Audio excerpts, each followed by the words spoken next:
नमस्कार बच्चों, क्या हालचाल। मैं अंकित श्रीवास्तव आप सभी का स्वागत करता हूं सॉलिड स्टेट के दूसरे लेक्चर में।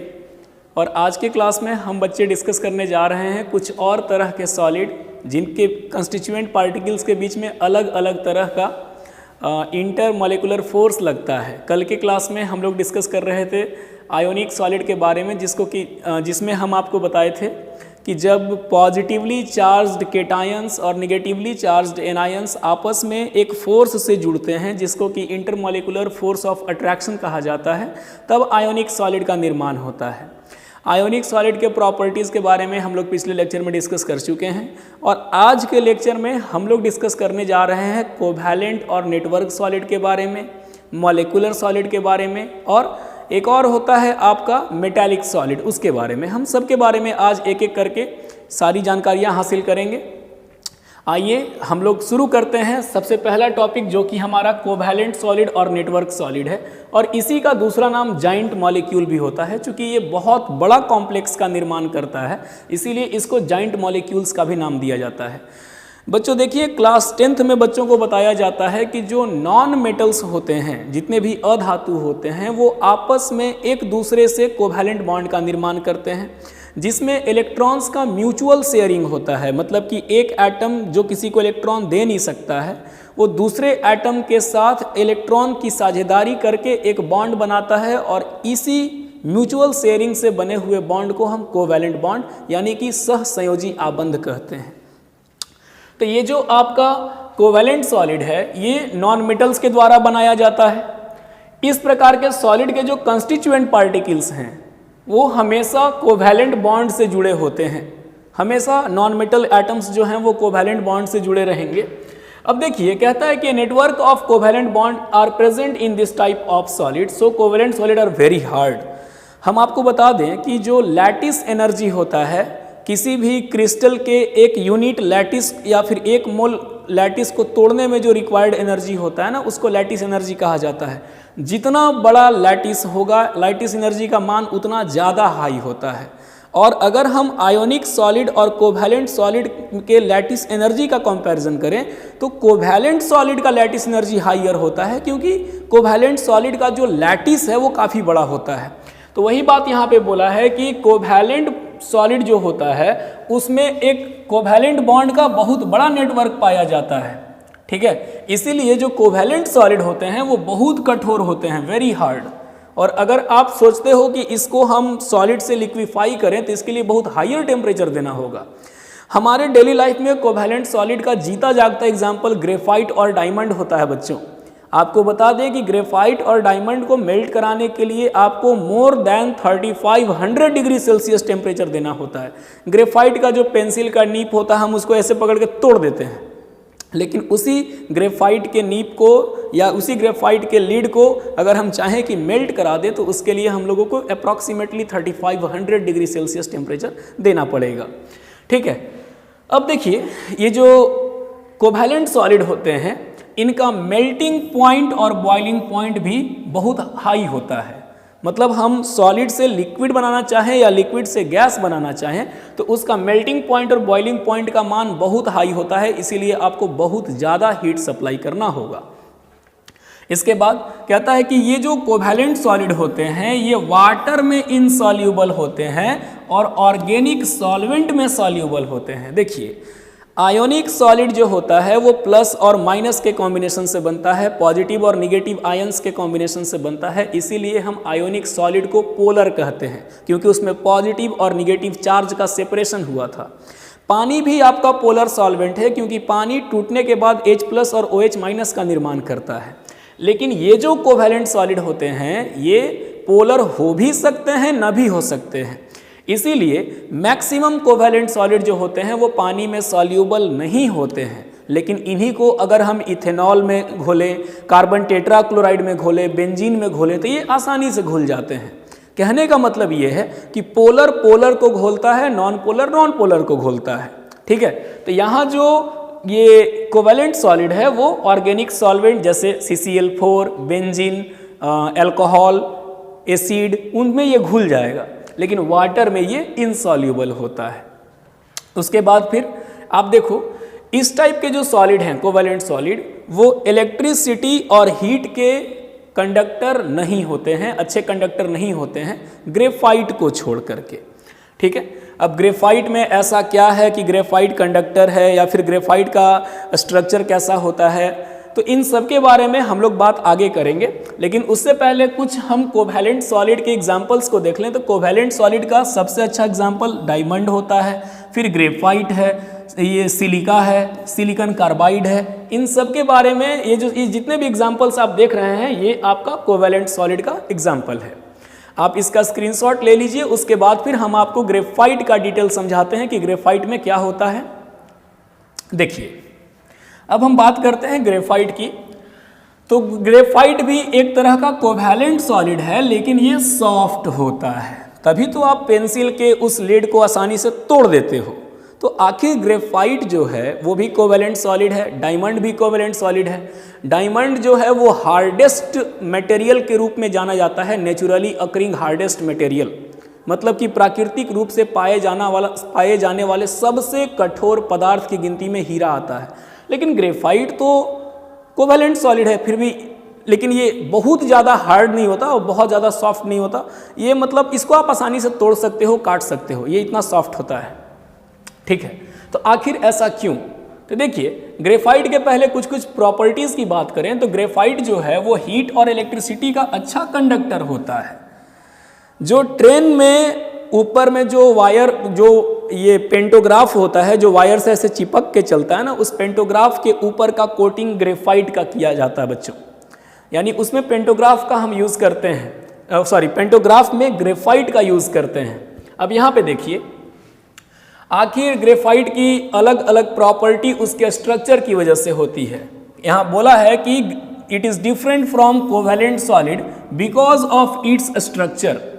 ग्रेफाइट का स्ट्रक्चर यहाँ सामने बना हुआ है। इसमें देखिए होता क्या है कि ग्रेफाइट में एक कार्बन एटम तीन तीन कार्बन एटम्स से जुड़ते हैं, तीन तीन से जुड़ेंगे, तो हर कार्बन का चौथा इलेक्ट्रॉन फ्री होता है और ये एक हेक्सागोनल पैक्ड लेयर का निर्माण करता है या फिर हेक्सागोनल रिंग जैसा स्ट्रक्चर का निर्माण करता है। यहाँ देखिए, it has hexagonal layered structure and so it is soft. इसमें चारों इलेक्ट्रॉन इसका इन्वॉल्व नहीं हो रहा है, कार्बन का ही एलोट्रॉप होता है ग्रेफाइट, इसके पास भी 4 वैलेंस इलेक्ट्रॉन्स होते हैं, लेकिन हर एक इलेक्ट्रॉन या हर एक ग्रेफाइट का एटम सिर्फ 3-3 अलग एटम से कंबाइन होता है, तो हर एटम का चौथा इलेक्ट्रॉन फ्री होता है। इसी वजह से ये सॉफ्ट है और ये चूंकि एक हेक्सागोनल लेयर का निर्माण करता है, इसकी वजह से भी ये सॉफ्ट होता है। अब यहाँ देखिए, कहता है कि ग्रेफाइट के स्ट्रक्चर में फ्री इलेक्ट्रॉन्स पाए जाते हैं। अभी हम आपको बताया कि 4 इलेक्ट्रॉन्स में से, 4 वैलेंस इलेक्ट्रॉन में से सिर्फ 3 ही केमिकल बॉन्डिंग में पार्टिसिपेट कर रहे हैं, तो एक इलेक्ट्रॉन हर एटम का फ्री है। वैसे करोड़ों एटम है, अरबों एटम है, तो अरबों एटम में अरबों फ्री इलेक्ट्रॉन्स हुए, इसलिए ग्रेफाइट जो है वो कोवैलेंट सॉलिड होने के बावजूद भी इलेक्ट्रिसिटी का कंडक्टर होता है। ठीक है, और इस फ्री इलेक्ट्रॉन्स की वजह से ये इलेक्ट्रिसिटी और हीट का अच्छा कंडक्टर है। तो ये बातें ग्रेफाइट से रिलेटेड थी, आप इसका स्क्रीनशॉट ले लें बच्चे।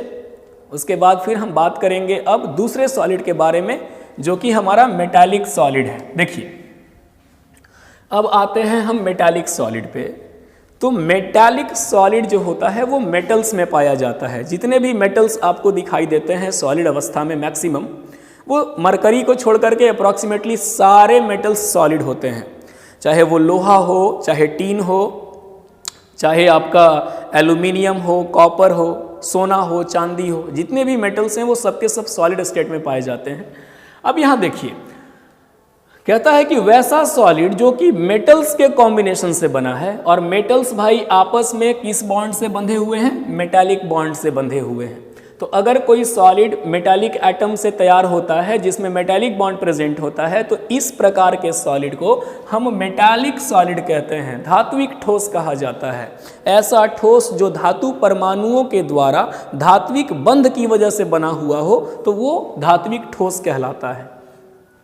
अब कहता है कि ये जो सॉलिड है उसका निर्माण कुछ इस प्रकार से होता है कि मेटल अपना इलेक्ट्रॉन लूज करता है, वहाँ पर इलेक्ट्रॉन फ्री इलेक्ट्रॉन्स हैं, फिर मेटल इलेक्ट्रॉन लूज किया तो ढेर सारे आयंस भी होते हैं और ढेर सारे इलेक्ट्रॉन्स भी होते हैं। तो वहाँ पर इलेक्ट्रॉन सी मॉडल का कॉन्सेप्ट वहाँ पे लग जाता है बच्चों। वहाँ पर इलेक्ट्रॉन सी मॉडल का निर्माण होता है। ढेर सारे पॉजिटिवली चार्ज्ड कर्नल्स भी होंगे, इलेक्ट्रॉन्स भी होंगे और इस प्रकार से एक इलेक्ट्रॉन सी मॉडल का निर्माण होता है और यही आपका मेटालिक बॉन्ड का निर्माण करता है, मेटालिक सॉलिड का निर्माण करता है। अब देखिए, कहता है कि इस टाइप के सॉलिड में फ्री इलेक्ट्रॉन्स पाए जाते हैं। चूंकि ये मेटल है तो मेटल में इलेक्ट्रॉन लूज करने की टेंडेंसी होती ही है, तो यहाँ फ्री इलेक्ट्रॉन पाए जाते हैं। इसलिए जो मेटालिक सॉलिड होते हैं वो इलेक्ट्रिसिटी का कंडक्शन करते हैं, सॉलिड स्टेट में भी इलेक्ट्रिसिटी का कंडक्शन करते हैं। ठीक है, कहता है कि स्ट्रॉन्ग मेटालिक बॉन्ड होने की वजह से ये सॉलिड बहुत हार्ड होते हैं। जैसे लोहा एक मेटालिक सॉलिड है, वो सॉलिड स्टेट में भी इलेक्ट्रिसिटी का कंडक्शन कर सकता है, लेकिन वो चूंकि मेटालिक सॉलिड है, मेटालिक बॉन्ड से बना हुआ है, तो उसकी रिजिडिटी बहुत हाई होती है, वो काफ़ी स्ट्रॉन्ग, काफ़ी टफ होता है, काफ़ी हार्ड होता है। इसके बाद इस प्रकार के सॉलिड का जो मेल्टिंग पॉइंट और बॉइलिंग पॉइंट है वो काफ़ी हाई होता है। यानी मेटालिक सॉलिड का मेल्टिंग पॉइंट, क्वथनांक और बॉइलिंग पॉइंट यानी गलनांक, शायद हम उल्टा भी बोल रहे हैं। मेल्टिंग पॉइंट का मतलब गलनांक होता है, गलन क्षमता, और बॉइलिंग पॉइंट का मतलब जो है ना गलन ताप कहा जाता है मेल्टिंग पॉइंट को, और बॉइलिंग पॉइंट को क्वथनांक कहते हैं। तो ये दोनों जो है इसके काफ़ी हाई होते हैं, क्योंकि स्ट्रॉन्ग बॉन्ड से बना है। सॉलिड से लिक्विफाई करना चाहते हैं तो आपको बहुत ज़्यादा हीट ट्रांसफ़र करना होगा। इसके बाद देखिए, ये जो मेटालिक सॉलिड होते हैं इनमें एलॉयज बनाने की क्षमता होती है। एलॉय का मतलब होता है मिश्र धातु। जब दो या दो से अधिक धातु आपस में मिक्स होते हैं तो उससे मिश्र धातु का निर्माण होता है। जैसे जितने भी हीटिंग अप्लायंसेस हैं उसमें नाइक्रोम का यूज होता है। तो नाइक्रोम जो है वो 4 मेटल से मिलके बनता है, निकल, क्रोमियम, मैग्नीज, आयरन। ये चारों जो है होमोजीनियस मिक्सचर का निर्माण करते हैं और इसकी मतलब इसी की वजह से आपका नाइक्रोम वायर तैयार होता है, जिसको कि कॉइल के रूप में हीटर, गीजर वगैरह में यूज किया जाता है। तो ये एलॉय बनाने की क्षमता मेटालिक सॉलिड में होती है और ये कॉम्प्लेक्स कंपाउंड का निर्माण करते हैं, जटिल यौगिक का निर्माण करते हैं।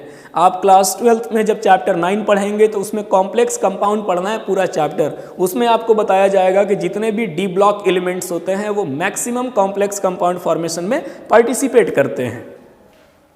इसके बाद कहता है कि जितने भी मेटालिक सॉलिड हैं वो पैरामैग्नेटिक होते हैं और उनके पास अपना मेटालिक लस्टर होता है। कहने का मतलब क्या है कि जितने भी मेटालिक सॉलिड हैं, चाहे वो सोना हो, चांदी हो, तांबा हो, तो ये सब के सब जो है उनका अपना एक चमक होता है, इसमें एक लस्टर पाया जाता है।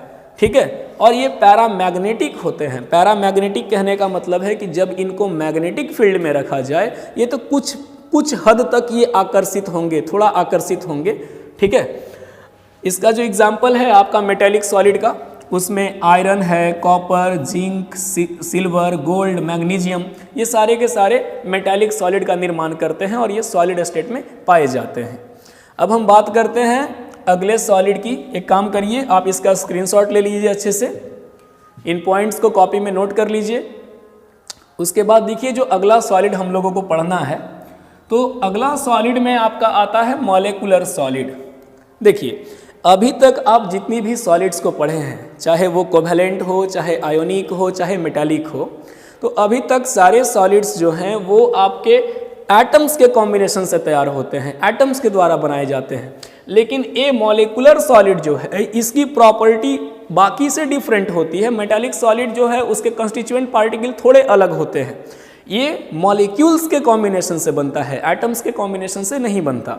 ठीक है, तो यहाँ पर अगर हम मॉलिक्यूलर सॉलिड की बात करें तो देखिए क्या कहता है कि वैसा सॉलिड जिसका निर्माण मॉलिक्यूल्स के कॉम्बिनेशन की वजह से होता है वो मॉलिक्यूलर सॉलिड कहलाता है। ठीक है, अब कहता है कि जो मॉलिक्यूलर सॉलिड के कंस्टिट्यूएंट पार्टिकल्स हैं, तो भैया मॉलिक्यूलर सॉलिड नाम है तो इसका कंस्टिट्यूएंट पार्टिकल भी मॉलिक्यूल रहा होगा। तो जो मॉलिक्यूलर सॉलिड के कंस्टिट्यूएंट पार्टिकल है वे वीक वान डेर वाल फोर्स के द्वारा बंधे होते हैं। बच्चों, क्लास 11th केमिस्ट्री में चैप्टर नंबर 5 जो स्टेट्स ऑफ मैटर है उसमें वान डेर वाल फोर्स के सारे टाइप्स पढ़ना है, चाहे वो लंडन फोर्स हो, डिस्पर्सन फोर्स हो, डाइपोल डाइपोल फोर्स हो, आयन डाइपोल फोर्स हो, डाइपोल नॉन डाइपोल फोर्स हो, इन सब के बारे में अध्ययन आप लोगों को क्लास 11th में करना था। ठीक है, और ये वान डेर वाल फोर्स जो है यही आपका मॉलिक्यूलर सॉलिड में प्रेजेंट होता है और इस फोर्स की वजह से मॉलिक्यूलर सॉलिड वोलाटाइल होता है। वोलाटाइल बोले तो वाष्पशील, आसानी से वेपर बना सकता है। ये हार्ड भी होता है, कठोर और ब्रिटल होता है। ब्रिटल का मतलब भंगुर, भंगुर कहने का मतलब है कि उस पर एक हथौड़ा मारेंगे तो वो टूट जाएगा, टुकड़ा टुकड़ा में टूट जाएगा। और ये सारी प्रॉपर्टीज जो है वो मॉलिक्यूलर सॉलिड में पाई जाती हैं। अब देखिए, अब जैसा कि अभी बताया गया कि ये मॉलिक्यूल्स के कॉम्बिनेशन से तैयार होता है, मॉलिक्यूल्स के द्वारा तैयार होता है, तो मॉलिक्यूल्स कई तरह के होते हैं। कुछ पोलर मॉलिक्यूल्स होते हैं जिनमें चार्ज अलग अलग होता है, कुछ नॉन पोलर मॉलिक्यूल होते हैं जिनमें कोई चार्ज नहीं होता, और कुछ हाइड्रोजन बॉन्डेड मॉलिक्यूल्स होते हैं जिसमें हाइड्रोजन बॉन्ड पाया जाता है। तो इन विविधताओं के आधार पर, इन फोर्स के आधार पर जो मॉलिक्यूलर सॉलिड है इसको 3 टाइप्स में बांटा जाता है बच्चों। सबसे पहला जो मॉलिक्यूलर सॉलिड का टाइप होता है वो नॉन पोलर मॉलिक्यूलर सॉलिड है। नॉन पोलर, जैसा कि इसका नाम है, इसमें कोई पोल जनरेट नहीं होता है। अब हम आपको एग्जाम्पल बना दे करके समझाएंगे। जैसे सपोज कीजिए कि एक ऐसा सॉलिड है जो कि नॉन पोलर मॉलिक्यूल्स के कॉम्बिनेशन से तैयार हुआ है, और ये जो नॉन पोलर मॉलिक्यूल्स हैं ये आपस में वीक डिस्पर्सन फोर्स के द्वारा या लंडन फोर्स के द्वारा बंधे हुए हैं। तो ऐसे मॉलिक्यूल्स, ऐसे सॉलिड को नॉन पोलर मॉलिक्यूलर सॉलिड कहा जाता है। अब देखिए, इस प्रकार के सॉलिड का जो डाइपोल मोमेंट होता है या इस प्रकार के मॉलिक्यूल्स का जो डाइपोल मोमेंट होता है वो 0 होता है। जैसे मान लीजिए कि आपके पास हाइड्रोजन का एक मॉलिक्यूल है जिसमें हाइड्रोजन हाइड्रोजन के बीच में सिंगल बॉन्ड प्रेजेंट है। अब होगा क्या कि इसमें जो बॉन्डेड इलेक्ट्रॉन है, जो बॉन्डेड इलेक्ट्रॉन यहाँ प्रेजेंट है, तो ये हाइड्रोजन चाहता है कि इस इलेक्ट्रॉन को हम अपनी ओर खींचे, पेयर्ड इलेक्ट्रॉन को अपनी ओर खींचे, और ये भी हाइड्रोजन चाहता है कि इस पेयर्ड इलेक्ट्रॉन को हम अपनी ओर खींचे। क्योंकि दोनों परमाणु सेम है, दोनों एटम सेम है, तो दोनों की इलेक्ट्रोनिगेटिविटी भी सेम होगी, और इस केस में इलेक्ट्रॉन किसी और नहीं खिसक पाता है। इसीलिए इसका जो डाइपोल मोमेंट का वैल्यू है वो 0 होता है, म्यू 0 होता है। और इस प्रकार के सॉलिड में जो फोर्स लगता है उसको हम कहते हैं लंडन फोर्स या वीक डिस्पर्सन फोर्स। ठीक है, दुर्बल परिक्षेपण बल कहा जाता है या फिर लंडन बल कहा जाता है। और इस प्रकार का फोर्स जो है वो नॉन पोलर मॉलिक्यूलर सॉलिड का निर्माण करता है। देखिए बच्चों, अब हम जो अगले सॉलिड की बात कर रहे हैं वो है आपका दूसरा मॉलिक्यूलर सॉलिड का टाइप, जिसमें आता है आपका polar molecular solid. Polar, polar का मतलब पोल, जैसा कि इसका नाम है वैसा ही इसका काम है। ठीक है, तो पोलर का मतलब होता है चार्ज सेपरेशन, पॉजिटिव निगेटिव उसमें प्रेजेंट रहेगा। उसमें जो एटम्स प्रेजेंट रहेंगे उनकी इलेक्ट्रोनिगेटिविटी का मान अलग अलग होगा। ठीक है, अब देखो कहता है कि वैसा सॉलिड जो कि पोलर मॉलिक्यूल्स के कॉम्बिनेशन से तैयार होता है। पोलर मॉलिक्यूल्स आपस में डाइपोल डाइपोल फोर्स से बंध गए, और डाइपोल डाइपोल फोर्स से जुड़ने की वजह से वो एक सॉलिड का निर्माण किए, और इस प्रकार के सॉलिड को हम पोलर मॉलिक्यूलर सॉलिड कहते हैं। जैसे एग्जाम्पल के लिए देखो, सपोज करो कि आपके पास HCl के बहुत सारे मॉलिक्यूल्स हैं, बहुत सारा HCl का मॉलिक्यूल है। अब होगा क्या कि भैया हाइड्रोजन की इलेक्ट्रोनिगेटिविटी क्लोरीन से अधिक होती है, तो होगा क्या, उल्टा बोल दिए, सॉरी, हाइड्रोजन की इलेक्ट्रोनिगेटिविटी क्लोरीन से कम होती है, हाइड्रोजन कम इलेक्ट्रोनिगेटिव है। तो इस कंडीशन में क्या होगा, क्लोरीन इसके इलेक्ट्रॉन को अपनी ओर खींचा, तो इलेक्ट्रॉन को अपनी ओर खींचा तो हाइड्रोजन का अपना इलेक्ट्रॉन उससे दूर हुआ, तो इसके ऊपर कैसा चार्ज आ गया, पार्शियल पॉजिटिव, और क्लोरीन के ऊपर पार्शियल निगेटिव। फिर यहाँ भी वही काम होगा, पार्शियल पॉजिटिव पार्शियल निगेटिव। तो यहाँ होता क्या है कि ये यहाँ पर एक डाइपोल जनरेट हुआ, यहाँ पर एक डाइपोल जनरेट हुआ, ये डाइपोल, और इनके बीच में एक फोर्स लगता है जो कि डाइपोल डाइपोल को बांध के रखता है, और इसी फोर्स को हम डाइपोल डाइपोल इंटरैक्शन कहते हैं। और इस प्रकार से एक फोर्स जो है वो डाइपोल डाइपोल को बांध करके सॉलिड रूप में चेंज कर देता है, और ये आपका पोलर मॉलिक्यूलर सॉलिड का निर्माण हो जाता है। ठीक है, इसका एग्जाम्पल सल्फर डाइऑक्साइड है जब ये सॉलिड स्टेट में रहेगा, अमोनिया है, HCl है, तो ये सारे के सारे जो हैं वो पोलर मॉलिक्यूलर सॉलिड का निर्माण करते हैं। अब देखिए, चूंकि यहाँ पर चार्ज का सेपरेशन है, तो हम अगर बात करें, जैसे मान लीजिए कि NH3 है तो नाइट्रोजन, इधर एक हाइड्रोजन, इधर एक हाइड्रोजन, यहाँ एक हाइड्रोजन और यहाँ पर लोन पेयर। तो हम क्या देखते हैं, इस स्थिति में चार्ज का सेपरेशन है तो कभी भी डाइपोल मोमेंट का मान 0 नहीं होता है, यानी इसके लिए जो म्यू होगा वो 0 नहीं होगा। अब यहाँ देखो, नाइट्रोजन और हाइड्रोजन में ज़्यादा इलेक्ट्रोनिगेटिव नाइट्रोजन है, तो हाइड्रोजन के इलेक्ट्रॉन को अपनी ओर खींचेगा, हाइड्रोजन के इलेक्ट्रॉन को अपनी ओर खींचा तो इस पर आया पार्शियल पॉजिटिव चार्ज और नाइट्रोजन के ऊपर पार्शियल निगेटिव चार्ज। तो इसका डाइपोल डायरेक्शन किधर होगा, प्लस से माइनस की ओर, इसका भी प्लस से माइनस की ओर, इसका भी प्लस से माइनस की ओर, और जो रिजल्टेंट डाइपोल होगा वो नीचे से ऊपर की ओर होगा। तो इस स्थिति में जो डाइपोल मोमेंट होता है वो 0 नहीं होता है। समझे बात को? तो यहाँ पर जब डाइपोल मोमेंट 0 नहीं है तो इसमें पोलर मॉलिक्यूलर सॉलिड का निर्माण होता है। उम्मीद करते हैं कि आप हमारी बातों को समझ पा रहे होंगे। अब देखिए, एक होता है तीसरा हाइड्रोजन बॉन्डेड मॉलिक्यूलर सॉलिड। इसका एग्जांपल आप डेली लाइफ में पर डे ठंडा पानी, ठंडा बर्फ के रूप में देखते हो। बर्फ जो होता है वो सॉलिड अवस्था में आया तो हाइड्रोजन बॉन्ड की वजह से आया। हम आपको बना करके दिखाएंगे कि सॉलिड, आखिर बर्फ का सॉलिड क्रिस्टल किस टाइप से बनता है। ठीक है, अब देखिए, अब सपोज कीजिए कि आपके पास एक आइस है, खैर आइस तो है, पहले इसका डेफिनेशन देखो। कहता है कि वैसा सॉलिड जो कि मॉलिक्यूल्स के कॉम्बिनेशन से तैयार हो रहा है, उसमें मॉलिक्यूल्स आपस में बंध रहे हैं और वो आपस में हाइड्रोजन बॉन्ड नामक फोर्स के द्वारा बंध रहे हैं। मान लीजिए कि हाइड्रोजन बॉन्ड जो है वो पानी के मॉलिक्यूल्स को आपस में बांध के रखा है, तो चूंकि ये हाइड्रोजन बॉन्ड की वजह से सॉलिड बनाया है, इसीलिए इसको हाइड्रोजन बॉन्डेड मॉलिक्यूलर सॉलिड कहा जाता है। इसका एग्जांपल है सॉलिड H2O यानी कि बर्फ। अब आप देखिए, सपोज कीजिए कि आपके पास पानी का मॉलिक्यूल है, तो पानी का मॉलिक्यूल का स्ट्रक्चर ऐसा ही होता है, एंगुलर स्ट्रक्चर है, यहाँ और यहाँ लोन पेयर पाए जाते हैं। फिर एक और मॉलिक्यूल बनाइए उल्टा इस प्रकार से, फिर एक और मॉलिक्यूल बनेगा इस प्रकार से। तो यहाँ होता क्या है बच्चों, सबके पास लोन पेयर है, यहाँ भी लोन पेयर है, यहाँ भी लोन पेयर है।